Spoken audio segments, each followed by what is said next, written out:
You ever just stare at your microwave and wonder what is actually going on in there?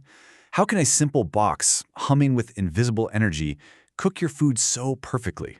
Well, it's not magic, it's actually some pretty cool physics called electrostatics, and we're going to break it all down. I mean, really, how does this work? It seems kind of crazy. To solve this everyday mystery, we've got to zoom way, way in and get a handle on the invisible forces that are at play on a molecular level.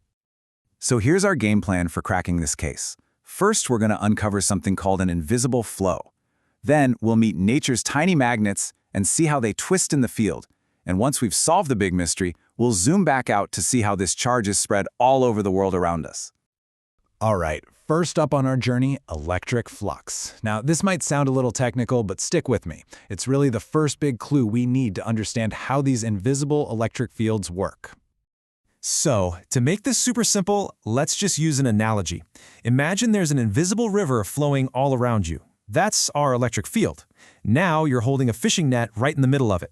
The amount of that invisible river that's actually passing through your net, that right there is the flux.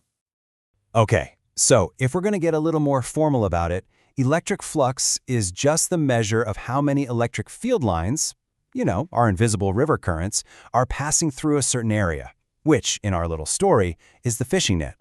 And yeah, there's a formula for it, but don't let it scare you. The only thing you really need to pay attention to is that cos theta bit at the end. All that means is that the angle of your net is super important. Think about it. If your net is facing the river flow head-on, you're going to catch a ton of water, right? Maximum flux. But if you turn it sideways, parallel to the flow, nothing goes through. It's as simple as that. Okay, so we've got this invisible flow, this electric flux. But what is it flowing through when we're talking about food? Well, it's time to meet the hero of our story, the electric dipole. Think of these as nature's tiny, tiny little magnets. So what is an electric dipole? It's actually super simple. It's just a pair of charges, one positive, one negative. They're equal and opposite, and they're separated by a teensy tiny distance. Now you might be thinking, wait, +1 and -1, doesn't that just add up to 0? And you're right, the net charge is 0. But, and this is the key, because they're separated, they still have an effect on the world around them. And we have a way to measure how strong one of these dipoles is. It's called the dipole moment. You can just picture it as a little arrow that's built right into the dipole, and it always points from the negative side to the positive side. It's kind of like its own internal compass. Okay, this is the aha moment. This is where it all comes back to your microwave. What is your food full of? Water, right? Well, a water molecule, H2O, is a perfect example of a natural electric dipole. The oxygen side is just a little bit negative, and the hydrogen side is a little bit positive. So every single drop of water in your food is packed with billions and billions of these tiny little electric dipoles. Okay, so let's recap. We have our electric field, that invisible river. And now we have our water molecules, those tiny dipoles. So, what do you think happens when we put one inside the other? This, my friends, is where the action really starts. Well, that electric field is going to grab onto both ends of the dipole.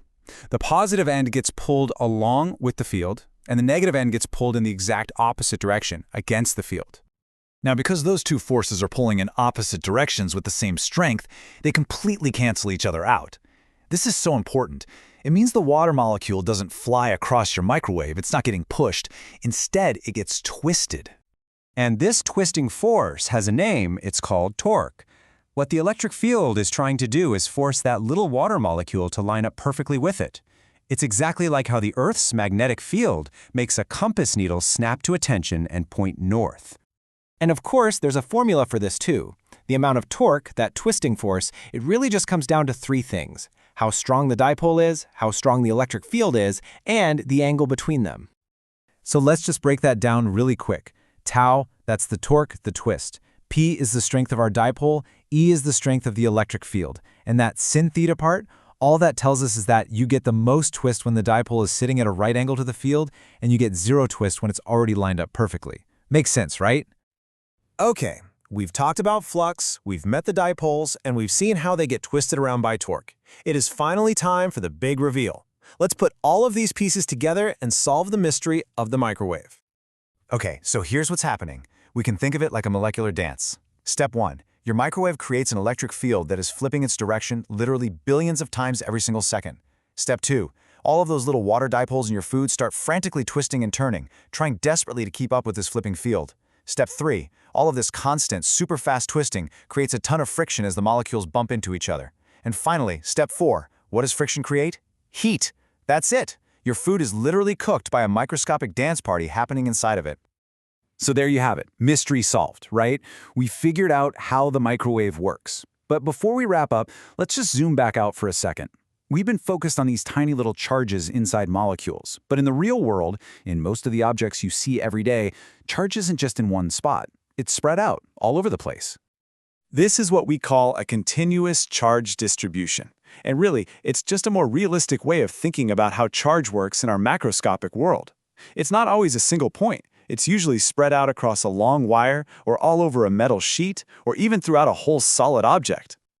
And we can basically break this down into 3 main types. You've got linear charge, which is pretty much what it sounds like, charge along a line, like a wire. Then there's surface charge, which is spread over an area, like a sheet of metal. And finally, you have volume charge, which is distributed all through a 3D object. It's all the same fundamental idea of electric charge, just scaled up. And that pretty much brings us full circle. We went from a simple question about a microwave all the way down to the frantic, invisible dance of water molecules. It's pretty amazing to think that one of the fundamental forces of physics is at work every time you heat up leftovers. And it kind of makes you wonder, right? If this tiny invisible dance can cook an entire meal, what other incredible unseen forces are shaping the world all around us every single second of every day?